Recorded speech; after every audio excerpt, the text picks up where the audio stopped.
So we were talking about 100 dhammas classified into 5 kinds. What do we mean by 100 dhammas? The whole world is categorized into 100 dhammas. How do we define dhamma? Things, let's say. The Buddhist teaching is to understand everything about the universe. What do we mean by everything? We cannot just understand everything. There's so much to understand. So we just... The Buddhist tattvas, later philosophers, classify the Buddhist teaching exposition into 100 dhammas. Okay, 100 dhammas, we have the conditioned dhammas and unconditioned dhammas. What do we mean by conditioned dhammas and unconditioned dhammas? Conditioned dhammas refers to all phenomena in the world, the whole world, and everything that is governed by cause and effect, and the law of dependent originations of conditions. That's conditioned dhammas. Everything is unconditioned. It's the creation of conditions, like our body. It has no reality of its own. It is built and it functions when the conditions fulfill. When the conditions are not fulfilled, this body is going to disintegrate. So it itself, this body, does not have, quote unquote, a self. This body is not a self that we attach to. Everything is unconditioned. And there's nothing that is unconditioned. Like the fact that you're coming here today, there must be cause for it. There's a cause and effect. There must be a reason why you're coming here today. Maybe you have been building up those conditions for your coming here today, that if that's the final effect, that if we stop in here to say, today you are here, if we recognize that there's an effect that you are here today, what are the conditions leading to this effect that you are here today? There are many conditions and many causes. And these conditions must be mature for you to come here. So it's not a simple matter that you are here today. Imagine you wake up this morning and then you say, oh, I'm going to the temple, and then you start your car and you ignite your car, the car doesn't work. It broke down the night before, you can't come here. If there was a traffic jam, it's jammed so much that you have to delay for an hour, you can't come here. Or you didn't know anything about a temple, that you can't come here. There's so many cause and effect that you come here, the conditions, dhamma. And of course, there are unconditioned dhammas, which is just the opposite. I won't explain in the detail because we've been talking about it for many, many hours, for 60 hours. And under conditioned dhammas, there are 94 conditioned dhammas and 6 unconditioned dhammas. So what are these 94? The first one we have study is consciousness, consciousnesses. So this school of thought of the Buddhist teaching is known as, in the Sanskrit language, Vijnanamatrata, or consciousness only, the study of our own consciousness. So the Buddhist teaching is not just a faith religion, it's a religion of research and investigation and analysis. So you have to study the consciousness that we have in order to understand ourselves and understand our relations to the whole world and our relations to everybody. The consciousness, the Vijnana, or in the Pali language, Vijnana. In English translation, consciousness. Okay, now what are these consciousness? This flash through it. We said this consciousness have eyes, ears, nose, taste, tactile consciousness, the 5 consciousness, because of the sensory organs of eyes, ears, nose, tongue, body correspond. Eyes correspond to vision, ears to audition, nose to olfaction, tongue to taste, body to tactility. So that explains the material side of of our what we quote and unquote attach as an ego, a self. That's the material part, the physical part. And we know eyes, ears, nose, tongue. Those are the front end. Those are the front end salesmen and sales lady of our body. We know that. And what is this body? Body is create tactility when it gets into the objects of touch. But that includes not just of touching, that includes all the interaction of our organs inside, the systems, the physiological structure, the blood, the fluid, the heart, the liver, everything about the whole body, how it works. That includes everything. Those are the consciousness. And then other than the material part of it, we have the mind part, the body and mind, everything. The mind corresponds to everything. It creates impression and images. So we have the mano consciousness, which is the intellectualization of our cerebral cortex. Remember, the brain is in three parts. The cerebral cortex, which is the learning brain, the limbic system of the brain, which is our emotional brain, and then the what? The survival brain, which is the spinal cord, the spinal cord area. So why do we have emotions? Because we have a limbic system there, in which we have the amygdala, which interacts with outside, it sends signals, it creates hormones, it creates cortisols. So that's the mind, the mentality part. We studied that in detail already. The intellectualizational part, the rationalization part, the moral perspective part. Why do we rationalize? Why do we intellectualize? Why do we analyze and investigate and all that? That's the mano. And then there's also the manas part. The manas, the seven consciousness, which is the ego part, the ego attachment, the I, the we, the I syndrome, the I, me syndrome. This is my body. This is affecting me. I protect my interest. My interest has to be better than yours. You are hurting me. So this I, me, ego. And this ego attachment is always having a tug of war with the rationality part, intellectualization part, which is the mano part. They're always a tug of war. One part is the rationalization, the other part is the egoistic attachment. You're always at war with each other. And you know which side usually wins? It's the ego that usually wins. It's the attachment that usually wins. That's the reason why you cannot control your emotions, your anxiety, your worries, your fear, your phobia, whatever you call it. And then finally there's alaya consciousness, which is the store consciousness of everything. That's just using an analogy of the computer.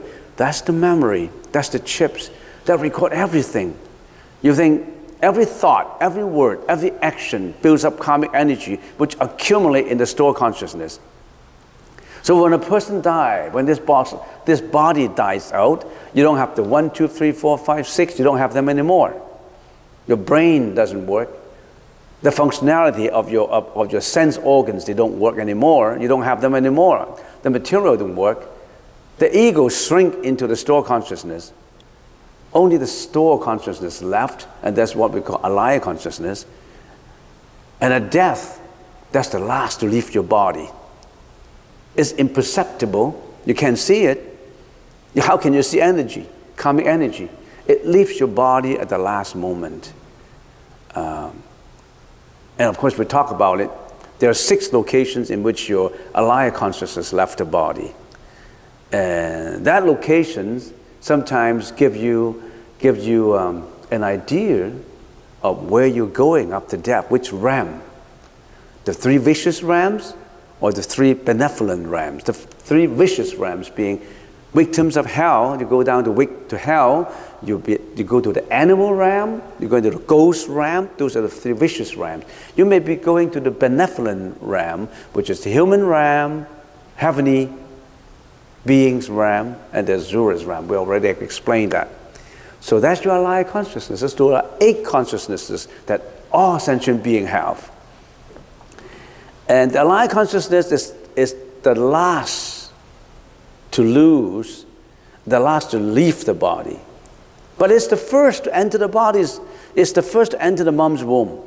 When there is a fusion of the sperm and the ovary, at that moment, that karmic energy zooms into the mother's womb and becomes that material, which is we call a baby, an embryo, and then it slowly grows. That's just to simplify it. We already have talked about it for many, many hours. It's good for review. Rupa, 11 rupas. What are these forms? The eyes, material. Forms means matter. The eyes, the nose, the ears, the body, and all other forms in the world, everything about this, everything we see, matters, molecules, protons, electrons, you name them, these are the material. And other than the materials that we can actually perceptible, there is actually some half and half imperceptible material. By the senses. They are not comprehended by the senses. And some of these are images in your mind, in your dreams. I'm sitting in here, I close my eyes, and I think about downtown Vancouver. I think about Odeum Theater, and then it pops in my impression in my mind, and that image is created in there. It's just a creation of the image in my mind. You know, our mind always create images, you know. You create images and you attach to them. You're sitting in here and you're thinking about the experiences you experienced yesterday. Somebody hurt you by insulting you. And you're sitting in here, you thought about that insult, and that insulting sound re-echo in your mind and make you mad, and you feel depressed, you feel your self-esteem is hurt, and you don't like it, you hate it, and you want to do something about it. You want to call up that guy and say, why did you yell at me yesterday? Etc., etc. You have your images. You create the past images into your mind. You attach to them, and you emotionally do something about them. That creates all the mental afflictions, all the problems that we have. The importance of studying all this is to analyze yourself, to let go of your attachment. All right, this is form. And then we also study concomitant mental functions. When your eyes see, when your ears listen, when your tongue taste, when your body touch, and all these senses, at the same time, what happened to your mind? They're not just perception, they're not just sensation and feelings, there are certain mental functions interacting and work in your mind to bring out your emotions. If we talk about it physiologically, whenever your mind interacts with the outside world, the environments, and somehow, if the environments are stimulating, it will stimulate your brain, your emotional brain, your limbic system, sending messages to the amygdala. And the amygdala will say, stop this, do that, being emotional, you should feel, you should yell, you should do something about it. This amygdala is working for you and also working against you. It's working for you to protect you on the spur of the moment. This amygdala will say a car is rushing by and you stop because that signals you to stop. On the other hand, that amygdala can say, hey, that guy is hurting you. Fight him back. You know, it can be your master, it can be your, you know, both. It's like a fire. All right, there's a lot of concomitant mental functions in your mind that's working to bring out the emotions that you have. You know, you are not yourself, you know. You cannot control those emotions.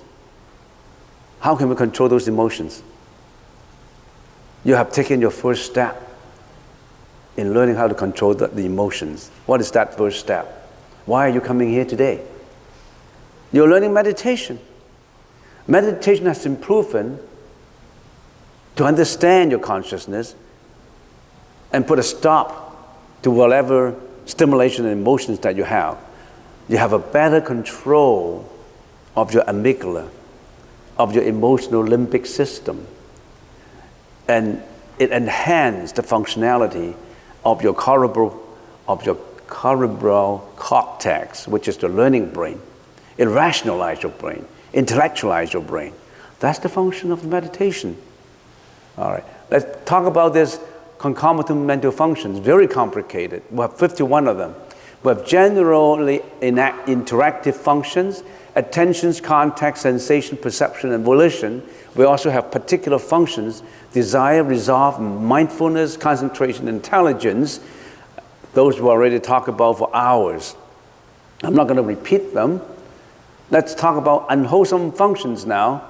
We have unwholesome functions, 6 root basic unwholesome functions, 8 primary unwholesome functions, 2 medium unwholesome functions, and 10 minor unwholesome functions. These are the unwholesome functions that we have been spending hours on.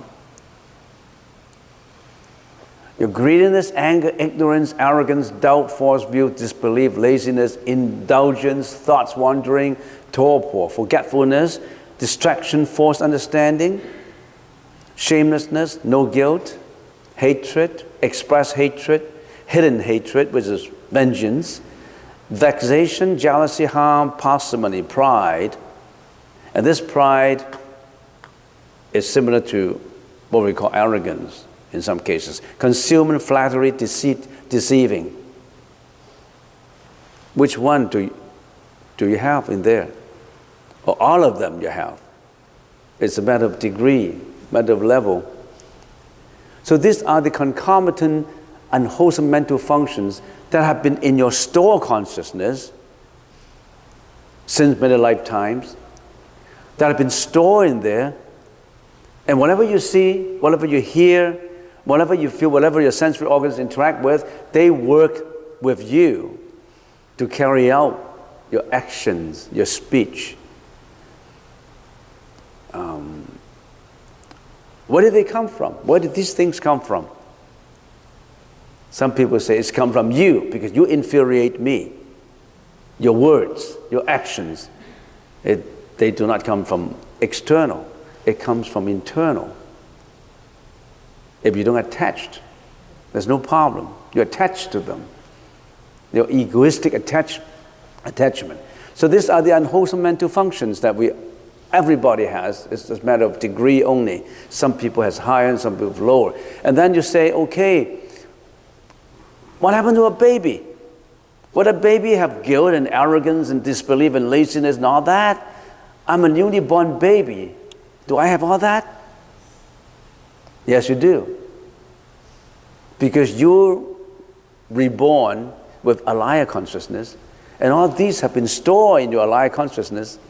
They are hidden potential energy. They haven't come out yet.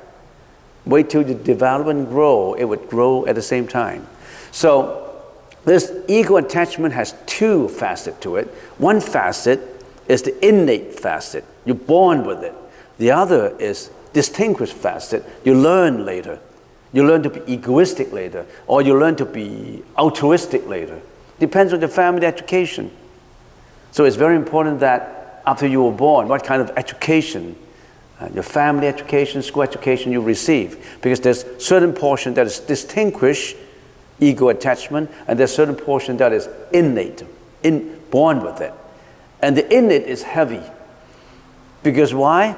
This potential energy has been accumulated for many, many lives, not just of this lifetime.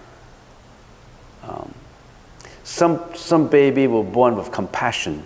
Some baby were born with a special feeling of rage, jealousy, hatred. Babies are different, you know. It's just they haven't got the words and the thoughts to develop their thoughts into action. As the baby grows, the thoughts will develop into speech and action. Speech and action will develop into, habitually, into what? Into habits. And habits would develop into personality. Personality determines your destiny. You are your personality. Your personality are your values that you build up. With these values, it either get you up or you pull you down. So what are your values? Did your dad give you the values? Only in the distinguished part, your dad may have given you the value. But most of it is the innate part, which we call reincarnation. All right, these are the unwholesome mental functions. And let's get back to how about are all babies bad? Are we all bad? How optimistic? How pessimistic? How negative? You're talking about everything is negative. Everything is guilt, shamelessness, anxiety, depression. Are you too negative? We also have wholesome functions in our mind. We're not just bad, we have a lot of good stuff, in our mind too. What are these good things? Wholesome functions, we have faith, shamefulness, guilt, no greed, no hatred, no ignorance, diligence, joy, equanimity, no indulgence, and no harming. See, these are only the generalizations of it. Just like unwholesome functions, there are more and more to it because there's so much that we can't classify all of them. So these are wholesome functions. We also have what we call love and compassion and many good facets of personalities we have. Okay, and then we have 4 indeterminate functions. Some of these could be good, could be bad. And then lastly, I want to finish it up. Dharma is non-interactive with the mind. Dharma is non-interactive with the mind. There are some dharmas that the mind cannot interact with. And we already have explained them. Acquisition and life force. We already have talked about them. Commonalities by species. Differentiation of species. Attainment of thoughtfulness. Attainment of cessation. And realm of thoughtlessness. Name, body, predicate, utterance,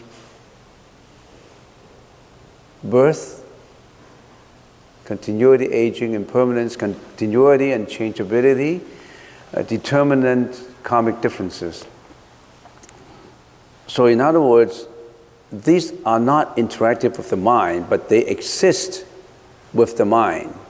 I would like to talk about unconditioned Dharma next time. I would like to limit my talk. I already have finished the conditioned Dharma, the 94 of them. And then next time, I'm going to talk about unconditioned Dharma. There's 6 unconditioned Dharmas. When I finish talking about the 6 unconditioned Dharmas, then I finish the 100 Dharmas. Then I go forward with exploring each consciousness in detail. The 8 consciousnesses in detail. What are these 8 consciousnesses? The eyes consciousness, the nose consciousness, the ears, the tongue, the taste, the mano, the manas, and the alaya consciousness in detail. That's the topic. We're just summarizing the parameters of the 8 consciousnesses. So we'll study the 8 consciousnesses. We start next time. I'll probably spend about 15 minutes on finishing up the unconditioned Dharma. Then I go back to the beginning, because you cannot understand consciousnesses, the 8 consciousnesses, without understanding the 100 Dharmas. You have to understand that first. And sometimes I'm a little amazed at people, philosophers in the ancient times. Look at when these 8 consciousnesses were written. Written by Tripitaka Master Xuanzang, AD 596 to 664, which is about 1500 years ago. They already analyzed consciousness in detail. At that time, they don't even have psychology. They don't have psychology. They already have studied psychology in so much depth that even modern psychologists were amazed. How come these ancient people, they go so much depth into thinking, into the brain, into consciousness?